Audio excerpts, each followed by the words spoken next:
Hello, my esteemed honors third block physics class. I will be joining you shortly. This is just kind of get the party started. So, everyone pay attention. Wyatt, focus up here, okay? Are the twins dressed like similar today, or are they different? Okay, we'll figure that out. Okay, so, Diane, let's focus. All right, here we go. All right, so, let's talk about the assignment from Friday. So, let me give you some hints. So, your answer to number 5, because if 5 starts off wrong, everything is going to go south.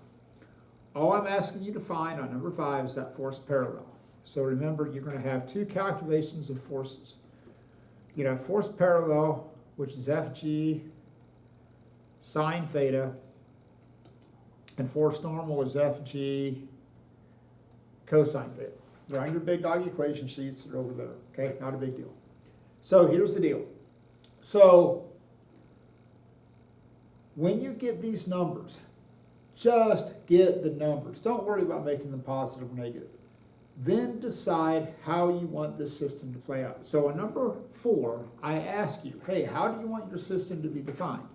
So when you look at this system, do you want downhill to be negative or positive?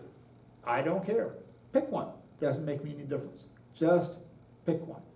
So let's say you let downhill be negative. Okay. So that answer on number 5 should be around 4 newtons. So what that means is that in your system, you're going to have a negative 4 Newton force acting down the hill. Now, then you're going to be asked to draw the diagram showing all the forces. At a minimum, when you show these forces, you're going to have 3.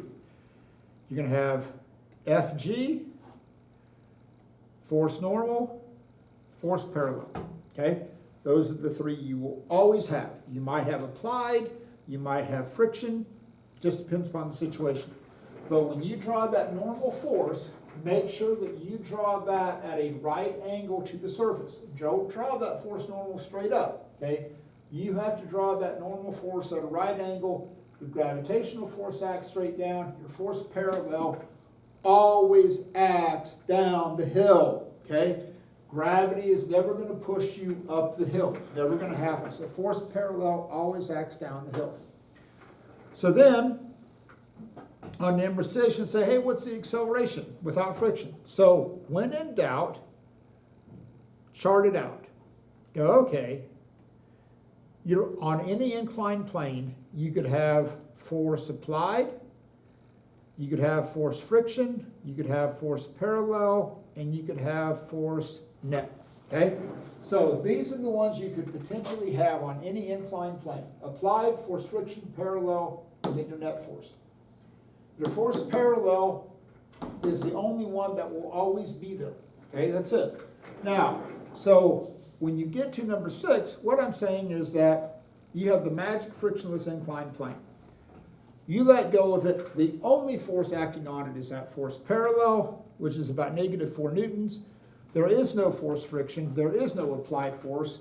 Topher isn't pushing it. He isn't pulling it. Nothing's going on. Okay? It's just sliding. That's it. So, now, once you know your net force, Maggie, I'm sure you remember, net force is equal to mass times acceleration, right? So it's like, boom, that's it. So all you have to do is take that net force, which you just found, which is the same as your force parallel, divide by the mass, boom, there's your acceleration. Now, on number 7, you're going to find the frictional force, okay? So, frictional force always acts in the opposite direction of motion. So you've got to use mu times force normal to get your force friction. Now, remember, okay? Listen to me. On a flat surface, you have to calculate that force normal using that trig function. So this has to be mu times Fg times the cosine of theta. You have to multiply by the cosine of the angle. We're not on a flat surface, okay? We're not in Kansas anymore, Toto, okay? We're on an incline. And so because we're on an incline, we have to worry about that cosine theta part. If we're on a flat surface, yeah, F force normal is the same as Fg. We don't have to worry about it. but because we are on an incline, we have to take that cosine theta into account. So that force friction in round numbers is about 3 newtons, okay? So here's the basic story. You got a downward force of about 4 newtons. You've got an upward force of about 3 newtons. So it's like a tug of war, okay? Downhill's pulling at -4, uphill's pulling at 3. So this is a situation where your two mafias are in a turf war. So the gravity mafia is pulling down at -4. The frictional mafia is trying to hold it in place with a force of 3 newtons. So gravity mafia, -4. Frictional mafia, uphill at 3. That means you have the downhill mafia winning by 1 newton. Topher pays $3 for the watch to the freshman. He sells it for $4. He makes a net profit of $1. So you're going to take that difference of about 1 newton, divide that by the mass, there's your acceleration. Now, hopefully this makes sense. You should see that your acceleration with friction is a lot less than your acceleration without friction, okay? Because you're taking some of that force parallel and you're using that to overcome that opposing force of friction. Now, so when you get to question number 9 on that back side, here's the setup. The 2 most important words on number 9 are constant velocity. Oh, everything has to add up to equal to 0. So basically what's happening on number 9 is that here's this block. You want to know how much force it takes to pull it up at a constant velocity. So because you're at a constant velocity, net force equals, correct, 0. So everything has to add up to equal to 0. There's only 2 forces in town, okay, that are in this direction of motion. This force applied, come on, that force applied, and that force parallel. So as soon as you find your force parallel, boom, there's your applied force. So your answer to number 9 should be between 4 and 6 newtons. Okay? So somewhere between 4 and 6. Now, when you get to number 10, 10 is the most complicated vector diagram on the entire problem. So here's what's happening on number 10, but you're at a constant velocity. So here's this block. You got your force parallel, you have your F and G, you have your force normal.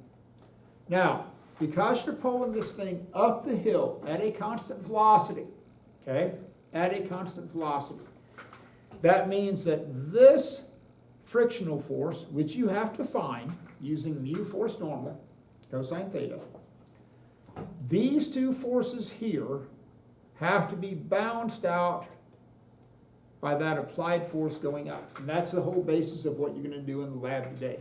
So when you're on an incline, okay, so when you're like this, so that force to push this thing up at a constant velocity is overcoming 2 things.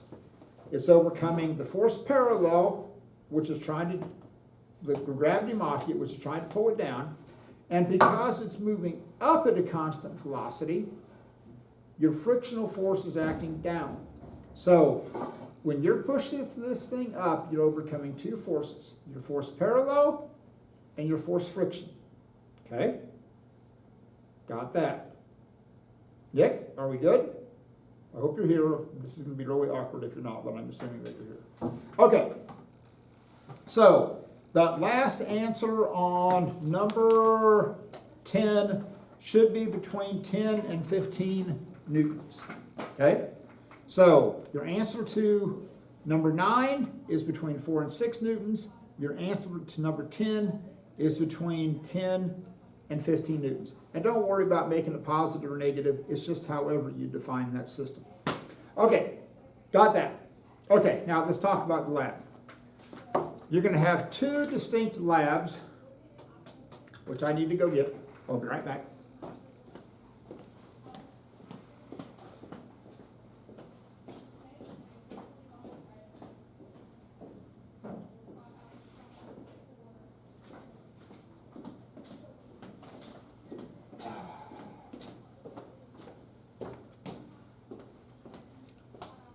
Sorry about that.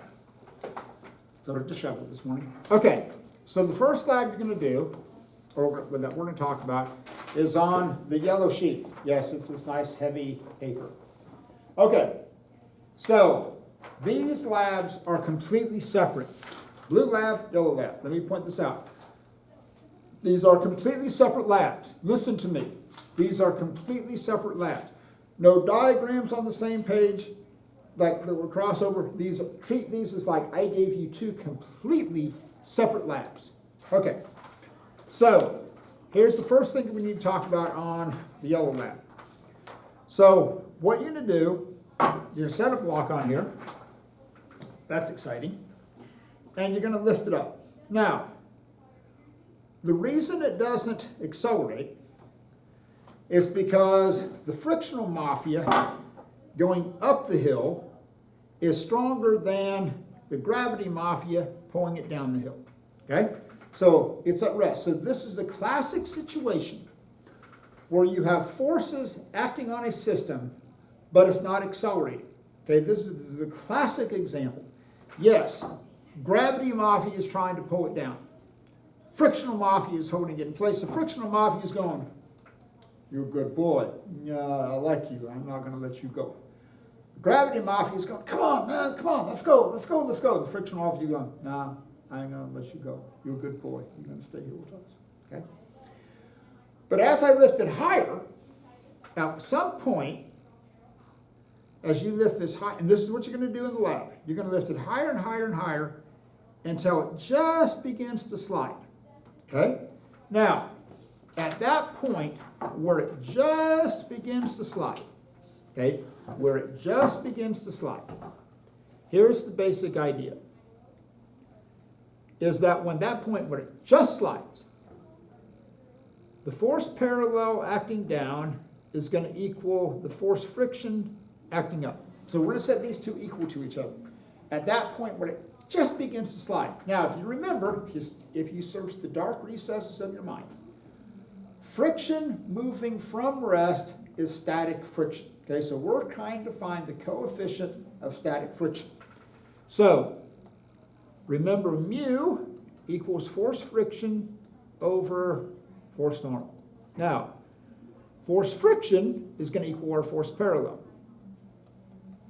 That's over force normal. Now, force parallel is Fg sine theta. Force normal is Fg cosine theta. All the other Fg's cancel out. Now, for those of you that have studied trig functions, okay, let's hear it for all the math nerds out there. I know you're one of these, okay? For all those of you that have studied trig identities, this is your one chance. This is your one chance. Don't screw it up. It's your one chance to use trig identities outside of a math classroom. This is it. This is your one shot. Okay? So does anybody remember the trig identity of sine over cosine? And I even though I can't see it, I can sense the nerd energy in the room. So you're going, oh, that's tangent theta. And you all are really excited at this point. Okay? I know this. I've seen it. You're so excited. It's like, oh, finally, I get to use trig identities. This is your one shot, so enjoy it. This is it. Sorry. So, for the coefficient, and I emphasize this is only true of static friction, it's just the tangent of the angle. That's it. Now, in terms of finding the angle, if somebody has a phone that has the app that measures the angle, use that. That's an easy way to do it. I would prefer that somebody has an app that measures to the 10th of a degree. If not, hopefully I'm back by then, and maybe you can use my phone, because my phone goes to the 10th. But if not, what you can do is go old school and take a meter stick. So what you're going to do is you're going to lift it up until it just begins to slide. Right there. So then what you can do is take your meter stick, measure all the way out to the ground, okay, to the top of the tabletop, and then come out here and then measure that height. So you got 1 meter, you can measure that distance, use a little inverse tangent, sine, cosine, whatever you want to use, and you can find the angle that way. So typically that's around 20 degrees. So all you have to do is take the tangent of 20 degrees. There you go. Now listen to me. This only works for static friction, nothing else. It only works for static friction. It doesn't work for kinetic friction. It only works for static friction. Okay, so that's part one. Part two, you have to set the board at exactly 30 degrees. So you're going to take this, and I'll show you the actual setup in the back. So you're going to take your board, you're going to set it at exactly 30 degrees. Turn on your Newton scale. So one of the things you're going to need is the weight of your block of wood. Okay, hold that up. Miracle of miracles. This is about 3.88 newtons. That's going to be the weight of the block. Then what you're going to do is re-zero your scale. You're going to set this at exactly 30 degrees. And again, if you don't have like a good measuring device that measures angles, set this where this is 1 meter, put this at 0.5 meters, because that's 1 meter and 0.5, that's a sine of 30. So this is going to be set at exactly 30 degrees. This is kinetic friction. Static friction has nothing to do with this. Okay, I say again, static friction has nothing to do with this. So this is set at exactly 30 degrees. So what you're going to do is you're going to measure how much force it takes to pull this thing up at a constant velocity. So you're going to measure your force applied, which in my case is about 2.95 newtons. So it took about 2.95 newtons to pull that block up at a constant velocity.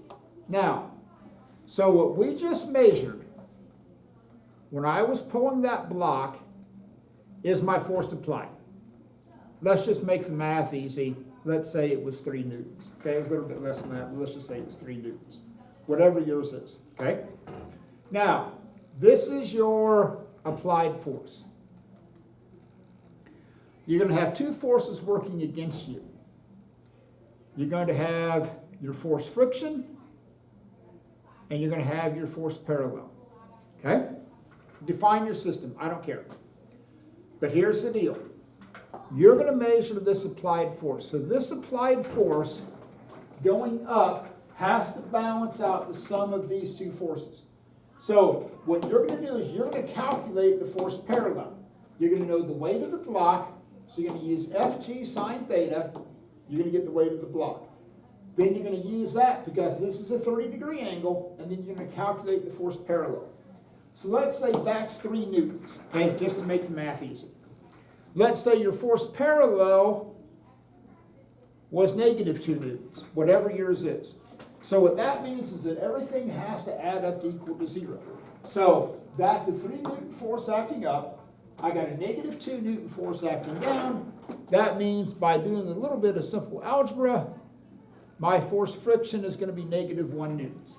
So we don't have the capacity to directly measure force friction. What we do is we measure everything else and solve for that, because everything has to add up to equal to 0. So my applied force going up is 3. My force parallel is -2. My force friction is going to be -1.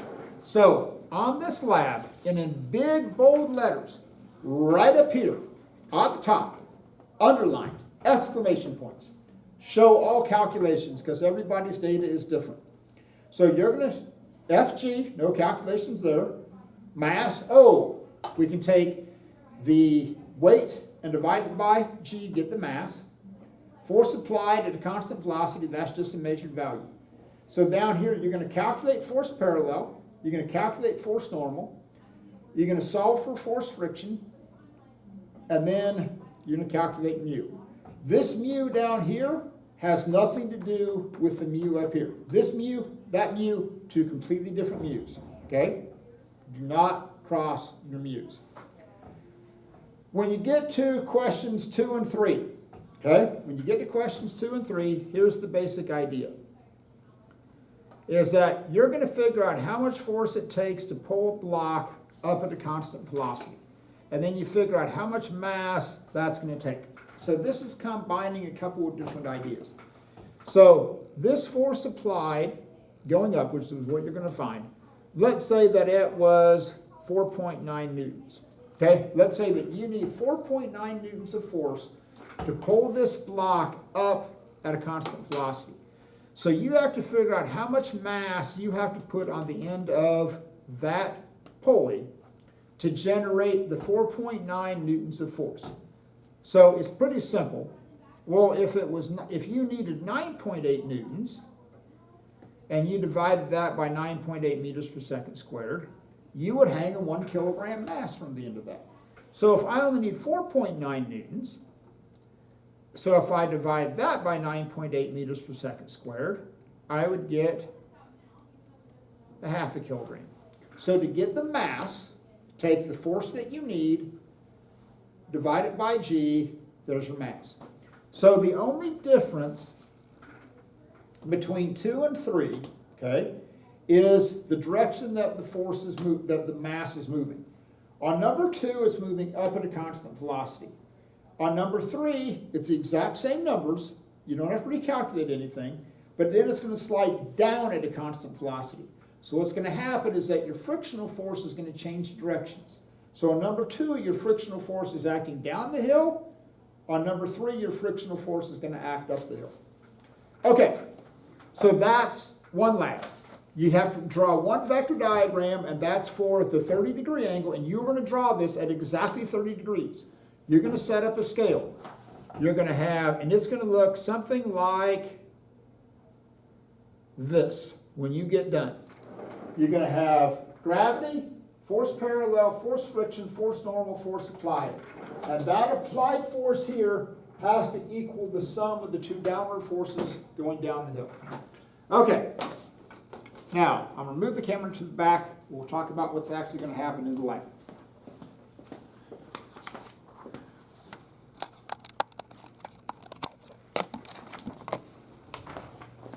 This is a lot easier if you do this, Marilla. Okay, we're walking, we're talking.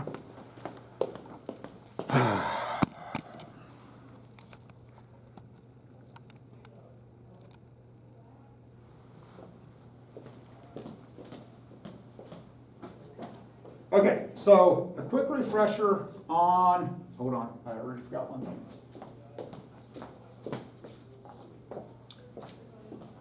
So,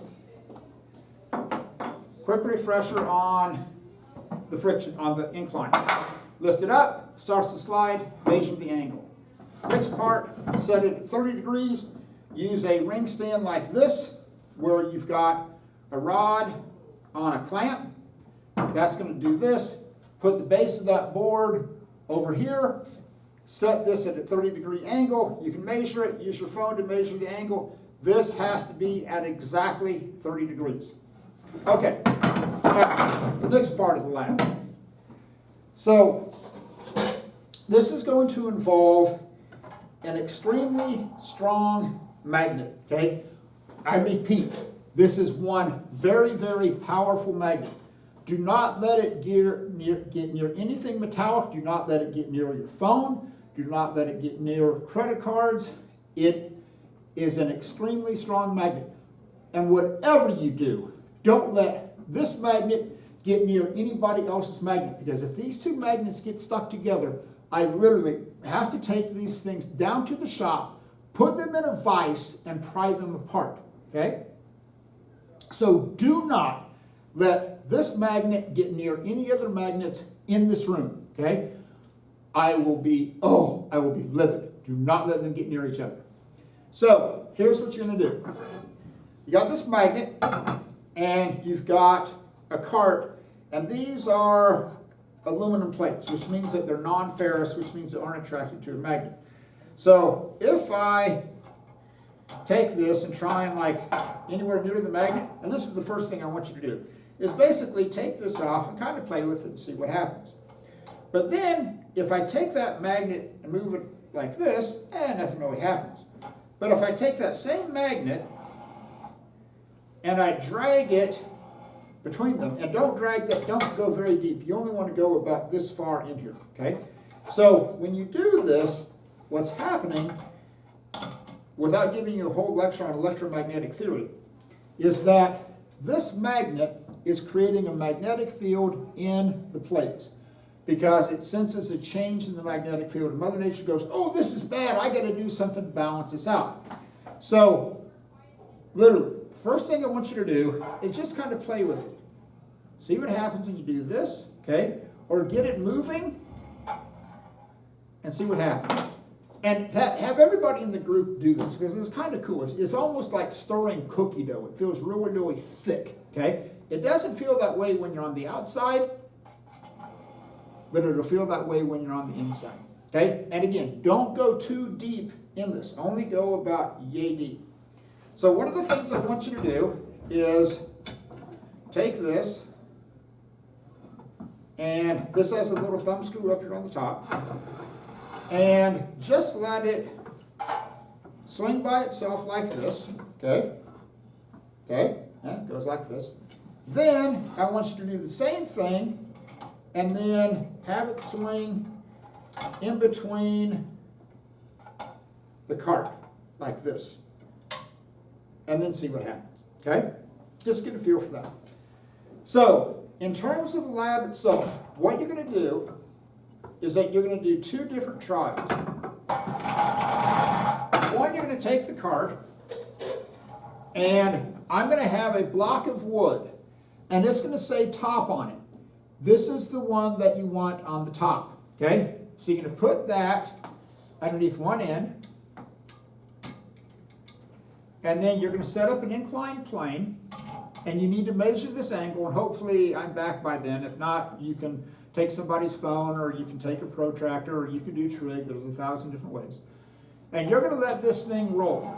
And what you're going to do is, on this slab,